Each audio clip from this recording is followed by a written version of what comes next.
Shabbat Shalom, everybody. Well, this is also a special Shabbat. So last week we had Yom Kippur that was on Saturday or Shabbat. So we had a joint festival Shabbat. We had Yom Kippur. It is probably the only time that we fast on Shabbat, right? Because it was Yom Kippur. This week for Shabbat we have HaMoed, the intermediate days of Succoth. Succoth has started on Wednesday evening. It is the 15th of Tishrei, and we build a booth. We build a flimsy booth, not something that's, if you huff and puff and blow your house down can't happen, right? Like the three little pigs. But rather, it's supposed to be something that you just put up in a hurry, and then you take down when you're ready to move. So something that's kind of mobile or portable. So we put it up. And we also, it's a mitzvah and it's a positive commandment that we observe. We do the blessing over the wine in it. We eat. We kind of hang out in there every now and then. We eat a meal or two, right, to observe the festival of Succoth. Succoth being the festival of booths. And what were the booths? Well, as the Israelites were moving through the wilderness, they needed their temporary housing. And it's not the housing per se, it's remembering the travels, the wanderings, the journeys of our ancestors in the desert and the shelter that they sought, that they had, which was very important. So you would think that part of the Torah commentary, and this again is a special Torah portion, okay? We're outside of the usual flow, of the regular flow of the Torah. Remember, we're getting ready to re-roll the Torah from the end. We're at that now, and we will do that on Simchat Torah, which is next Thursday, or this upcoming Thursday, and we will roll that to the beginning, to Genesis. So we'll read the last portion, a couple of chapters, we'll re-roll it all the way to the beginning of Genesis, and we will read the first chapter of Genesis, and there's our connection, there's our flow, there's our circle of life, if you will. So this particular portion, you would think, again, it would be part of, our commandments to put up the booths and, observe the Feast of Booths in the spring, which is also, by the way, a festival of harvest. That's why some of the decorations on the booth involve, the palm fronds that we put up. But if you're on the East Coast, you could put on other branches with leaves on them, whatever the indigent species of flora is there, and maybe decorate it with some fruit. We have an orange tree. The oranges are not yet ready, but we'll cut a few of those down. We'll put them on there, to kind of adorn the Sukkah, because it is a festival of harvest. And there'll be some changes. Now we add the prayer in the HaMoed, HaShem, who makes the wind to blow and the rain to fall, because, we want, now is the time of the planting. We plant out, now that we've harvested, we want the seeds to grow our plants for our next harvest, for our food. So this is a typical prayer. This is the prayer that we put in, asking HaShem to give us that bounty through the elements of nature, nourishing the food, the goodliness, the bounty of food which we will be eating, that will sustain us. So this particular, now that is part of the Torah portion, but again, that is the maftir. That is the last portion that acknowledges that. The first 7 aliyot, the first 7 portions that we will read, come from Exodus. Now, think of the connection, because this particular portion is where Moshe Rabbeinu goes back up to Sinai after smashing the first tablets of the 10 Commandments, smashing them, because he comes down from the mountain, and what does he see? He sees a golden calf. People built an idol. There they are seeing all these wondrous miracles of Hashem taking care of them, protecting them, feeding them, providing them shelter, providing them meat. And what do? They put up an idol. We need something that shows us who God is, right?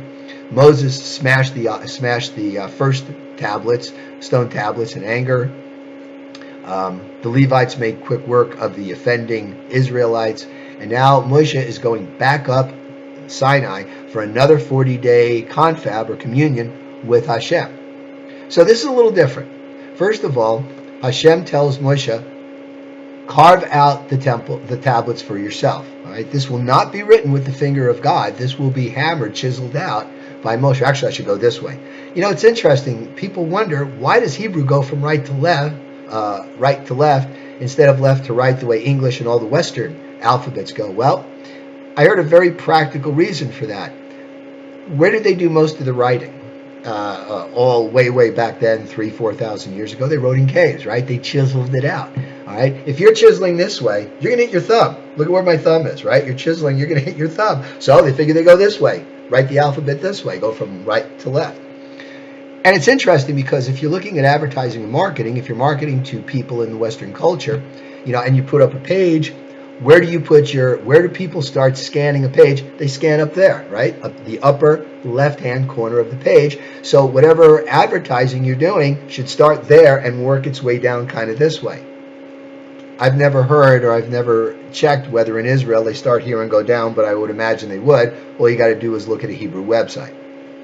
So here's Moshe Rabbeinu going up Mount Sinai with the second tablets of the commandments. And he says to HaShem, right? Oh, first of all, he says to HaShem, we know that with the 70 other nations that are on earth, you have an angel that protects them. But with us going on the way, obviously people, the Israelites need something more. Will you yourself accompany us? And Hashem says, yes, I will not send an angel. I personally, me, Hashem, God, the one, the infinite, the only God, will accompany you and protect you. So Moshe says, he's pressing his luck a little bit. He says, how will we know you? How do I know? I want to see who you are. Hashem says, you cannot see my face and live. However, if you hide in the cleft of that rock, I will pass in front of you and you will see the back of my head. Okay, so we all know that Hashem is not a physical being. Hashem is a spiritual being, has no physical presence. Hence the sin of the golden calf, right? They wanted a physical presence. There is no physical presence of Hashem. That's why it's so hard for some people to conceive. And, little kids have this question, well, what does God look like? He doesn't. We don't know. There's no looking because God is not a physical being. A lot of cultures have a hard time wrapping their heads around this. That's why there was a lot of paganry. The Greeks and the Romans, they had all their gods, right? They needed something physical. The wind blow, they needed a god of wind, right? The sun was up there shining. They needed a god of the sun to worship so that the sun would keep there. You had clouds. Now you're praying to the sun, the god of the sun, to remove the clouds, and now you've got to fight with the gods. Who's going to win, the sun or the clouds, right?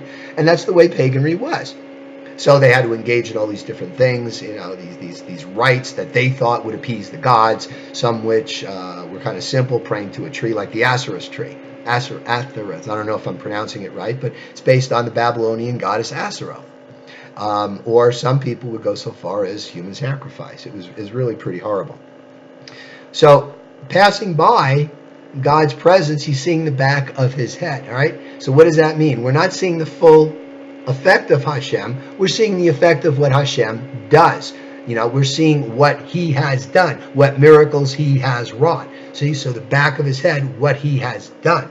Now the Orthodox say, well, he's showing him the knot in the head tefillin. The head tefillin is like this, and you have a knot here with the straps and hang down. He's showing him the knot of his tefillin, and thus showing him the order of prayer, etc., etc. So that's another explanation.